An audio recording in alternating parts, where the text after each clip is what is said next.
우리는 인생을 살아가면서 매일매일 마주하는 순간들이 있습니다.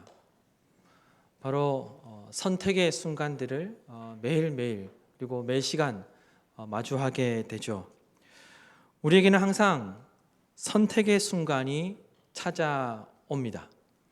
무엇을 어떻게 할 것인지 방법을 선택해야 하기도 하고, A가 좋을지 B가 나에게 더 낫고 유리할지 우리는 고민하고 선택해야 합니다. 짜장면을 먹고 싶은데 짬뽕을 선택하기도 하고, 짬뽕을 먹은 후에 짜장면 먹을 걸 그랬다 후회하기도 하죠.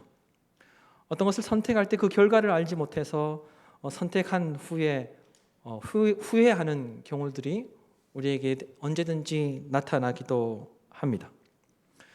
우리는 선택의 순간에 주로 결과에 대한 고민을 하면서 성공하기를 바라고, 내가 선택한 이것이 맞기를, 내가 선택한 이 선택으로 인하여서 더 좋은 결과가 나타나기를, 성공하기를 기대하며 무엇인가를 선택합니다. 그러나 어떻습니까? 우리는 그 결과가 좋을지 나쁠지 알 수가 없습니다. 우리는 결과는 알 수 없지만 무수히 많은 선택을 하고 있고 지금도 선택하는 중입니다.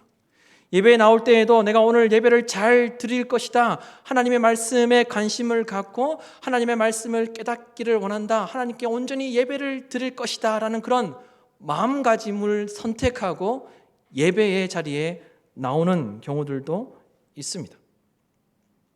그렇게 우리는 삶의 자리에서 많은 선택들을 하죠. 선택이 너무나도 익숙합니다. 그래서 나의 선택과 누군가의 선택이 별것 아닌 것처럼 생각되면서도 어떨 때는 그 선택이 아주 특별한 결과를 우리에게 가지고 오기도 합니다. 성경에 보면 수많은 사람들이 선택의 순간을 마주하였고 그 선택으로 어떤 결과가 나타났는지 우리는 성경을 통해서 많이 지켜보고 있습니다. 야곱의 선택만 살펴보더라도, 그리고 야곱을 위해서 남편 이삭을 속이려고 했던 리브가의 선택만 생각해 보더라도 그 한 번의 잘못된 선택이 어떤 결과를 그 인생 가운데 가져오게 되는지 우리는 성경을 통해서 많이 지켜보고 있습니다. 구약의 한 가지 더 예를 들자면 아브라함과 조카 롯의 이야기를, 그 선택을 우리가 또한 이야기해 볼 수 있을 것 같습니다. 아브라함과 조카 롯은 함께 지냈습니다. 함께 지낼 때 재산이 많이 늘어났죠. 그리고 그 재산이 금과 음이 늘어났을 뿐만 아니라 자기들이 키우던 소와 양떼들이 엄청나게 많이 늘어났습니다. 그래서 어떤 일이 벌어졌습니까? 자기들의 밑에 있던, 자기들이 관리하던 목자들이 그 소와 양떼를 키우는 일들로 인하여서 다툼이 일어났습니다.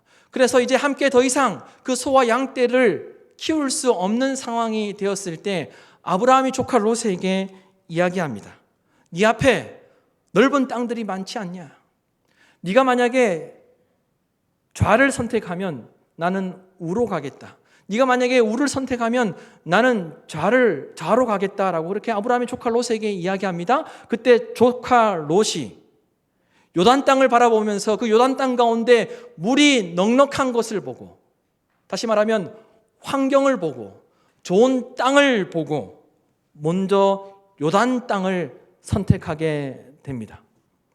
그런데 그곳에 소돔과 고모라가 있었습니다.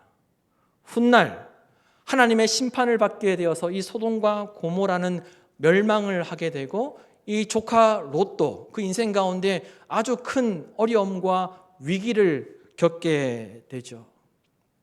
이와 같이 선택은 쉬운 것 같으면서도 어렵고 별것 아닌 것 같으면서도 아주 특별한 결과를 가져온다는 것을 성경은 우리에게 일러주고 있습니다. 지난 주일에 살펴본 말씀에서 나오미는 하나님께서 베들레헴 땅을 돌보신다는 소식을 듣고 그의 자부들, 그의 며느리들이었던 오르바와 룻과 함께 베들레헴으로 돌아가기로 선택하고 길을 가고 있던 중이었습니다. 그런데 그 길을 가고 있던 중에 어떤 일이 일어납니까? 자부 오르바가 그의 신들을 선택함으로 고향으로 돌아가는 그런 일이 일어납니다.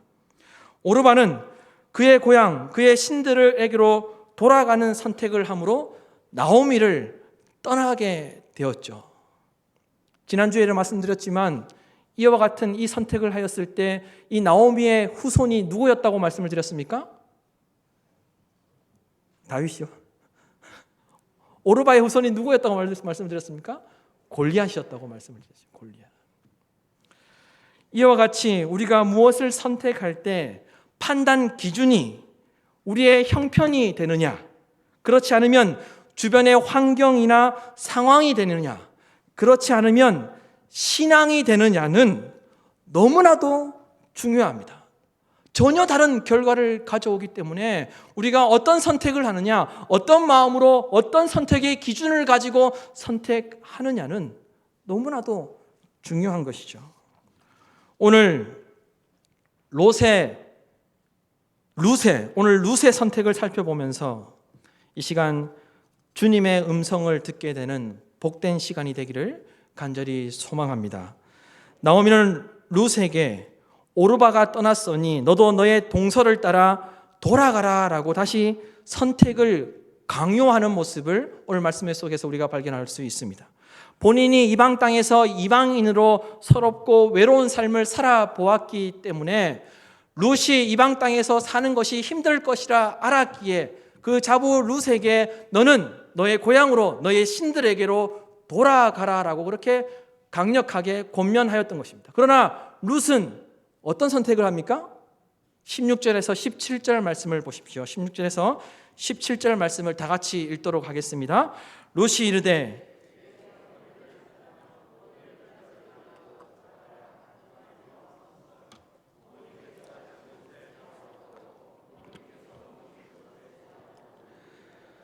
어머니의 백성이 나의 백성이 되고 어머니의 하나님이 나의 하나님이 되시리니 어머니께서 죽으시는 곳에서 나도 죽어 거기 묻힐 것이라.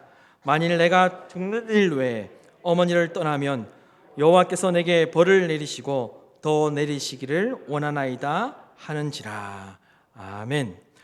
룻의 말을 간략하게 정리하면 더 이상 돌아가라고 나에게 이야기하지 말라는 거예요. 죽더라도 어머니와 함께 하겠다고 하였습니다. 죽더라도 내가 어머니와 함께 할 테니 이제는 더 이상 나에게 돌아가라고 말하지 마세요 라고 그렇게 이야기한 것이죠. 룻의 이야기를 다시 한번 보십시오. 여러분, 룻이 이야기합니다.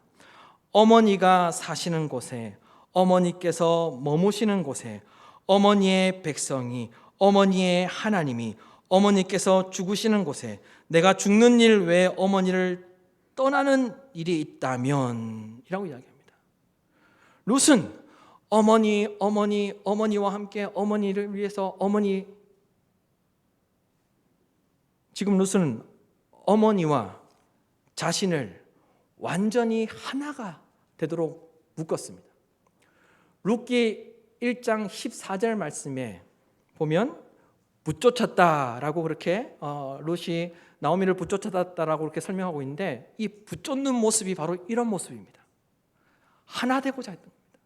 룻은 오로지 시어머니와 함께하고자 시어머니와 떨어지지 않겠다라고 시어머니를 선택하였던 것이죠. 여러분, 나오미에게 물려줄 재산이 많았습니까? 그렇지 않습니다. 룻은 지금 어떤 선택을 하였습니까? 룻의 선택이 여러분 좋은 선택입니까? 룻의 선택을 여러분 어떻게 생각하십니까? 룻은 모든 것을 잃은 시어머니, 이미 망해버려 더 이상 소망이 없는 시어머니, 물려줄 재산도 없는 시어머니, 희망이라고는 1도 없는 절대적 절망 가운데 있는 시어머니와 함께하고자 선택하였습니다. 베들레헴으로 돌아간다고 해서 희망과 소망이 있는 것이 아니었습니다. 베들레헴으로 돌아가도 어떤 일들이 벌어질지 알 수가 없었습니다. 만약에 여러분이 이 말씀을 읽고 묵상하시면서 여러분이 룻의 친구라면, 여러분이 룻의 친구라면, 아니면 여러분의 딸이 룻이라면, 이런 처지에 있는 소위 완전히 망해버린 씨월드와 함께 한다고 선택한다면 여러분 뭐라고 이야기할 것 같습니까? 얘가 미쳤나 봐. 저는 딸만 셋인데 제 딸이 만약에 이런다면 솔직하게 말씀드리면 정신 차리라고 그럴 것 같습니다. 너 왜 사서 고생하냐? 뻔한 왜 고생길을 선택해서 그 길을 가려고 하느냐? 아마 여러분이 룻의 친구라면 룻이 이와 같은 선택을 할 때, 이와 같은 길을 가려고 할 때 어떻게 하겠습니까? 절대로 못 가게 막아야죠. 그것이 일반적이고 상식적인 판단일 것입니다. 못 가게 막아야죠. 모든 인간은 기본적으로 잘 되는 사람, 잘 나가는 사람과 함께 하기를 원합니다. 그래서 친구들 중에 유명한 사람이 있거나 성공한 사람이 있으면 그 사람 덕을 보기 위해서 한 번이라도 더 만나고, 한 번이라도 더 인사하고, 한 번이라도 더 연락하는 것이 인간의 본심입니다. 본 마음입니다. 저도 그렇습니다. 잘된 사람과 가까이 하고자 하고 잘 나가는 사람과 함께 하고자 하는 마음이 저에게도 있습니다. 그래야 도움을 받을 수 있기 때문에 그렇죠. 여러분, 룻의 선택을 인간적으로 여러분 이해가 되십니까? 저는 전혀 이해가 되지 않습니다. 룻의 이와 같은 선택은 합리적이지도 않고 상식적이지도 않습니다.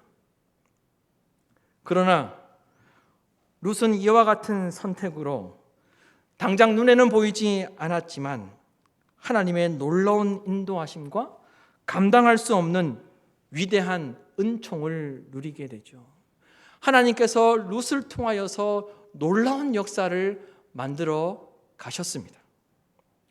따라서 우리는 룻의 모습을 본받고 삶의 지혜로 삼아 우리의 마음에 새겨야 할 것입니다.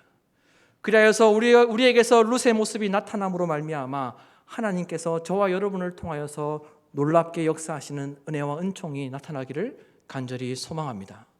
여러분, 그렇다면 룻이 희망이 없었던 시어머니를 선택하였던 그 선택의 기준이 무엇이었습니까? 무엇을 보고 룻은 시어머니를 선택하였습니까? 무엇 때문에 룻은 베들레헴으로 가려고 선택하였습니까? 그 선택의 기준이 무엇이었습니까, 여러분? 첫째로 룻의 선택 기준은 자비로움이었습니다. 룻은 자비로운 마음 가운데 선택하였습니다. 16절 말씀에 보면 이렇게 기록하고 있습니다. 어머니께서 머무시는 곳에 나도 머물겠습니다. 어머니께서 머무시는 곳에 나도 머물겠습니다 라고 이야기했습니다. 이 머물다는 히브리어는 린이라는 히브리어인데 지내다, 눕다, 밤을 지새다, 동반하다, 보금자리를 마련하다는 그런 의미가 있습니다. 이 단어가 가지고 있는 뜻은 자비를 베푸는 마음을 담고 있는 그런 단어입니다. 그러니까 밤에도 어머니의 잠자리를 돌봐드리겠습니다. 어머니의 덕을 보려고 이 룻이 시어머니 나오미를 선택했던 것이 아니라 자비로운 마음을 가지고 그 어머니를 보살피기 위해서, 돌보기 위해서, 옆에서 지켜드리기 위해서 룻이 그와 같은 선택을 하였다는 것입니다. 여러분, 룻도 남편을 잃었습니다. 그도 고통스럽고 그도 어려웠지만, 그도 마음이 평안하지 않았지만 룻이 시어머니와 함께하고자 선택했던 것은 시어머니의 좋은 환경 때문이 아니었습니다. 베들레헴으로 가면 좋은 것이 기다리고 있기 때문이 아니었습니다. 베들레헴에 소망이 있어서 이 룻이 시어머니 나오미와 함께하고자 선택했던 것이 아니었습니다. 환경을 보고 선택한 것이 아니었습니다. 자비로운 마음을 가지고 나도 힘들고 어렵지만 시어머니 룻을 돌보기 위해서 그와 같은 선택을 하였던 것입니다. 룻의 선택의 기준은 환경이 아니라 자비로운 마음이었습니다. 두 번째로 룻의 선택의 기준이 무엇이었습니까? 책임감이었습니다. 책임감. 17절 말씀에 보면 이렇게 고백하고 있습니다. 내가 죽는 일 외에 어머니를 떠나면이라고 이야기하고 있죠. 내가 죽는 일 외에 어머니를 떠나면, 이 말은 내가 죽더라도 어머니를 떠나지 않겠다라고 죽는 상황, 죽을 상황이 있어도 어머니를 떠나지 않겠다는 그런 고백이죠. 여기서 말하는 떠나면이라는 히브리 말에는 장벽이 되지 않으면, 장벽 역할을 하지 않으면, 사이에 서지 않으면이라는 그런 의미입니다. 따라서 이 떠나면이라는 말의 긍정적인 말은 장벽 역할을 하겠다, 사이에 서서 당신을 지켜주겠다라는 그런 의미가 있는 것입니다. 따라서 주도적으로 어떤 역할을 끝까지 내가 하겠다라는 그런 마음이 담겨 있는 고백이었던 것이죠. 다시 말하면 책임을 다하겠다는 그런 이야기입니다. 룻은 자신도 고통스럽고 힘들었지만 어떤 선택을 할 때 부담이 되고 짐이 된다고 해서 책임져야 할 상황을 피하지 않겠다라고 그렇게 이야기하고 어머님을 떠나지 않았습니다. 자기에게 주어진 환경, 그 책임을 다하고자 시어머니 나오미와 함께하고자 하였던 것입니다. 비록 자기도 힘들고 자기의 미래도 어떻게 될지 모르고 지금 자기도 고통스럽지만 주어진 환경 가운데 그 자리를 회피하지 않고 피하지 않고 내가 책임을 다하겠다는 그런 마음으로 시어머니를 선택하였던 것이죠. 신학자이자 기독교 윤리학자였던 라인홀드 리버는 이런 말을 했습니다. 인생 가운데 책임이라는 말을 빼버리면, 인생은 아무 의미도 없다. 살아가면서 책임을 회피하고 책임지지 않으면 그 인생은 의미 없는 인생이라는 것을 말하고 있죠. 무엇인가를 책임진다는 것은 부담되는 일이지만 우리의 인생 가운데 책임져야 하는 상황을 피하면 그 인생은 아무 의미 없는 인생이 되고 만다는 것을 이야기하였습니다. 룻은 어머니를 따라가면 좋아질 것을 기대해서 시어머니 나오미를 선택했던 것이 아닙니다. 주어진 환경 가운데 끝까지 책임지고자 하는 그 마음으로 회피하지 않고 주어진 상황을 피하지 않고 책임을 다하고자 하였던 것이죠. 마지막 세 번째로 룻의 선택 기준은 신앙이었습니다. 신앙에 근거하여서 선택하였다는 것입니다. 16절 말씀과 17절 말씀에 보면 룻이 이렇게 이야기합니다. 어머니의 하나님이 나의 하나님이 되고 여호와께서 내게 벌을 내리시고 라고 그렇게 두 번 하나님에 대해서 고백하는 모습을 발견할 수 있습니다. 룻이 어떠한 것을 결정하고 선택할 때 환경이나 자신에게 주어진 그 어려웠던 그 상황이 아니라 룻은 신앙을 근거로 해서 선택하고 판단했다는 것입니다. 룻은 달랐습니다. 자신이 모압 사람이고 이전에는 하나님과 상관없는 사람이었을지라도 이제 하나님의 백성이 되었기 때문에 하나님에 대한 신앙을 가지고 고민하고 판단하고 신앙을 기준으로 선택하였던 것입니다. 지금 내가 힘들고 어렵지만 시어머니 나오미를 따라가는데 환경이나 조건이나 미래에 대한 어떤 기대가 아니라 신앙을 바탕으로 하나님과 함께 해가겠다는, 하나님께서 함께 하시면 소망이 있다는 그런 믿음을 가지고 그와 같은 선택을 하였다는 것입니다. 룻은 자신의 선택이 어떤 결과를 가져올지 알 수 없었습니다. 그리고 자신의 선택 가운데 베들레헴으로 가서 더 큰 어려움을 겪을 수도 있었습니다. 그러나 룻은 하나님에 대한 신앙을 저버리지 아니하고 그 신앙을 근거로, 신앙을 바탕으로 선택하였다는 것입니다. 여러분, 룻은 자신에게서 다윗이라는 그런 훌륭한 왕이 태어날 것이라 생각하지 못했습니다. 자기 가문에서 다윗이 태어날 것이라 기대하지 않았습니다. 뿐만 아니라 자신의 후손들 가운데 예수 그리스도가 태어날 것이라 상상조차 하지 못했습니다. 뿐만 아니라 어떻습니까? 아브라함처럼 하나님께서 아브라함에게 찾아오셔서 아브라함에게 너가 본토 친척 아비의 집을 떠나면 내가 너에게 하늘의 별과 같이 바다의 모래와 같이 축복해 줄게, 그런 약속도 룻은 받지 못했고 듣지 못했습니다. 뿐만 아니라 사라나 한나처럼 선지자가 찾아와서 너가 나오미를 떠나지 않고 인내하고 참으며 베들레헴으로 돌아가면 하나님의 놀라운 역사가 너를 통해서 나타날 거야 라는 그런 언약도, 그런 약속도, 그런 말씀도 룻은 듣지 못했습니다. 룻은 아무런 하나님의 약속도, 하나님의 말씀도, 또한 그 선지자를 통해서 그 어떤 음성도 룻은 듣지 못했습니다.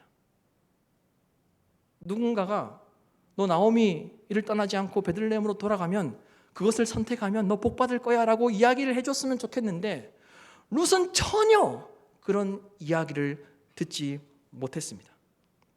그저 룻은 평범한 일상 속에서 최선을 다하며 자신도 힘들었지만 오로지 자비로우며 책임을 다하며 하나님만 바라보는 신앙의 길을 선택하였다는 것입니다.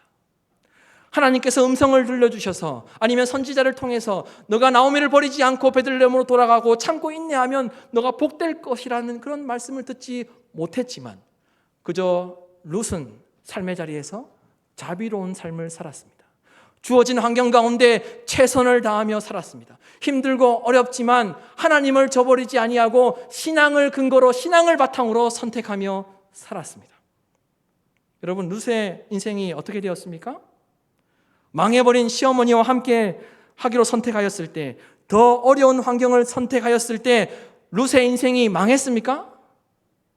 그렇지 않습니다. 조금 전에 제가 말씀드렸지만 룻의 후손이 다윗이었고 더 많은 시대를 흘러서 예수 그리스도가 룻을 통해서 태어났습니다. 여러분, 예수 그리스도를 믿지 않은 사람들은 세상이 살기 힘들어질수록 환경과 현실을 근거하여서 선택하고 그것이 기준이 됩니다. 그리고 항상 자신의 형편이 선택의 기준이 되어서 결정합니다. 그러나 예수 그리스도를 믿는 성도는 환경과 상황에 끌려다니는 것이 아니라, 그것을 선택하는 것이 아니라 힘들고 어렵더라도 자비로운 삶을 살아야 하고 그것을 선택해야 하고 책임을 다하며 책임을 지고자 선택해야 하고 어떤 상황 가운데 있다 할지라도 예수 그리스도를 믿는 그 믿음 안에서, 그 신앙 안에서 선택해야 한다는 것입니다. 룻이 인생의 여정 가운데 자비와 책임감과 오로지 신앙의 기준을 가지고 선택하였을 때 하나님께서는 룻의 인생을 절대로 방치해 두시지 않으셨습니다. 여러분, 여기서 잠깐 룻의 입장, 룻만 한번 생각해 보십시오. 하나님은 룻, 그 한 사람을 하나님의 사람이 되도록 하시기 위해서 기근도 사용하셨습니다.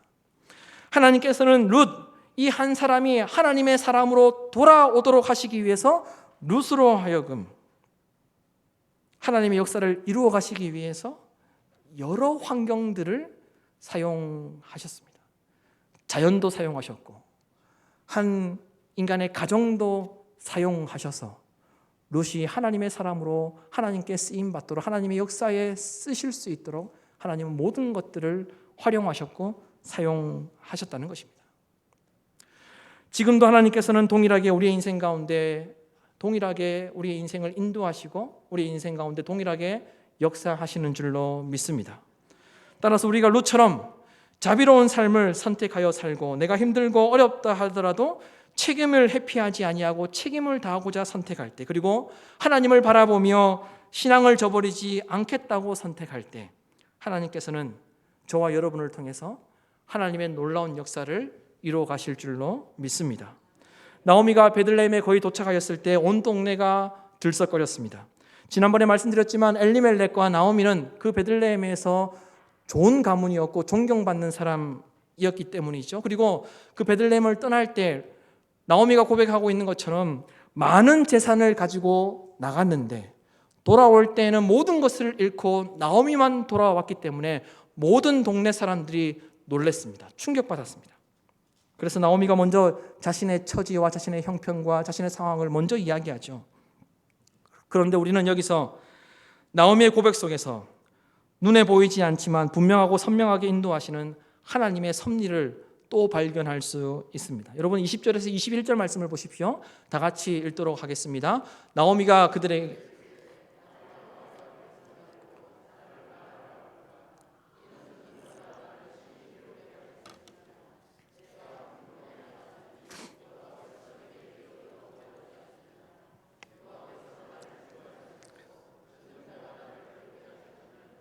네가 어찌 나를 나오미라 부르느냐 하니라. 아멘. 나오미는 자신의 인생이 얼마나 괴롭고 어려웠는지 탄식하면서 나를 나오미라 부르지 말고 쓰디 쓴 고통을 받은 자라고 부르라라고 말하라 부르라고 그렇게 고백하였습니다. 그러나 나오미는 이 모든 과정이, 자신이 겪었던 이 모든 과정이 하나님께서 자신을 이끌고 계셨다는 것을 고백하고 있습니다. 나의 선택으로 잘못된 것이 아니라 하나님께서 모든 과정을 이끌고 계셨다는 것을 고백하고 있죠. 여호와께서 내게 비어 돌아오게 하셨다라고 고백하였습니다. 여호와께서 내게 비어 돌아오게 하셨다. 모든 것이 하나님께서 하셨음을 고백한 것입니다. 물론 그 돌아옴이 모든 것을 상실하고 빈손으로 돌아오게 되어서 너무나도 고통스러운 상황이었지만 하나님께서 나오미로 하여금 텅 빈 상태로 모든 것을 잃어버리고 모든 것을 상실하고 돌아오게 하신 이유는 회복을 위한 것이었습니다. 하나님께서 이루실 역사가 있으셨기 때문에 새로운 일을 행하시기 위해서 상상할 수 없는 위대한 일을 나오미와 룻을 통해서 이루어 가시기 위해서 그를 텅 빈 상태로 비어서 돌아오게 하셨다는 것입니다. 여러분, 룻기를 통해서 하나님께서는 분명하게 말씀하셨습니다. 하나님은 반드시 회복시키십니다. 우리가 지금 당장 힘들고 어려운 상황들로 인하여서 홀로 씨름하고 홀로 있는 것 같고 하나님께서는 말씀해 주시지 않는 것 같은 그런 괴로운 상황 가운데 있다 할지라도, 쓰디 쓴 고통을 경험하고 있다 할지라도 하나님께서 돌아오게 하심, 하나님의 회복시키심은 반드시 저와 여러분의 삶 가운데 나타나게 될 줄로 믿습니다. 룻기라는 성경책의 특징처럼 어떤 누가 시원하게 말해주는 사람이 없더라도, 룻기에는 하나님의 말씀이 나오지 않는다고 말씀을 드렸습니다. 룻기에는 제사장도 나오지 않고 제사장이 어떤 말씀을 선포하는 내용도 나오지 않고 하나님께서 말씀하셨다거나 선지자를 통하여서 말씀하시는 내용이 전혀 없다고 말씀을 드렸습니다. 그 룻기의 성경책의 특징처럼 누군가가 나에게 시원하게 말해주는 사람이 없더라도, 지금 당장은 여전히 고통스럽고 변화와 회복됨이 눈앞에 보이지 않는다 하더라도 우리를 위해 놀랍게 역사하시는 하나님의 회복해 하심은 반드시 저와 여러분에게 나타나게 될 줄로 믿습니다. 나오미와 룻이 베들레헴으로 돌아왔을 때 22절 말씀에 보면 보리 추수가 시작될 때였다라고 그렇게 기록하고 있습니다. 여러분, 우리는 하나님께 도대체 언제입니까? 도대체 이 고통과 고난이 언제 끝납니까? 라고 답답함을 호소할 수 있지만 하나님은 가장 완벽한 타이밍에 한치의 어긋남도 없이 정확한 때를 맞추어서 나오미와 룻을 보리 추수가 시작될 때에 돌아오게 하셨습니다. 히브리서 4장 16절 말씀에 그러므로 우리는 긍휼하심을 받고 때를 따라 돕는 은혜를 얻기 위하여 은혜의 보좌 앞에 담대히 나아갈 것이니라.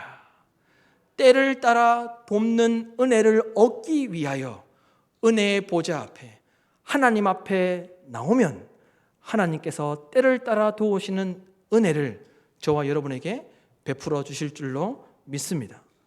조이스 마이어 작가는 이런 말을 했습니다. 하나님의 완벽한 타이밍에는 한치의 어긋남도 없다. 하나님의 온전하신 뜻과 완전한 타이밍에 맞출 수 있기를 기도하라라고 이렇게 이야기하고 있습니다. 하나님의 완벽한 타이밍을 기다릴 수 있고 또한 인내하며 그것을 참을 수 있고 그것에 맞출 수 있도록 기도하라라고 그렇게 우리에게 권면하고 있죠. 사랑하는 성도 여러분, 하나님의 일하심이 눈에 보이지 않아서 답답할 수 있지만 하나님은 지금도 준비하고 계시고 졸지도 아니하시고 주무시지도 아니하시는 하나님은 때를 따라 가장 완벽한 타이밍에 한치의 어긋남도 없이 우리를 위해서 지금도 일하고 계십니다. 룻의 선택이 가져온 놀라운 은혜를 기억하시고 일상 속에서 만나게 되는 모든 상황들 가운데 자비와 책임감 있는 삶을 선택하시며 모든 선택의 기준이 신앙이 되어서 하나님의 놀라운 은혜를 경험하는 목민의 모든 권속들이 되기를 주님의 이름으로 축원합니다.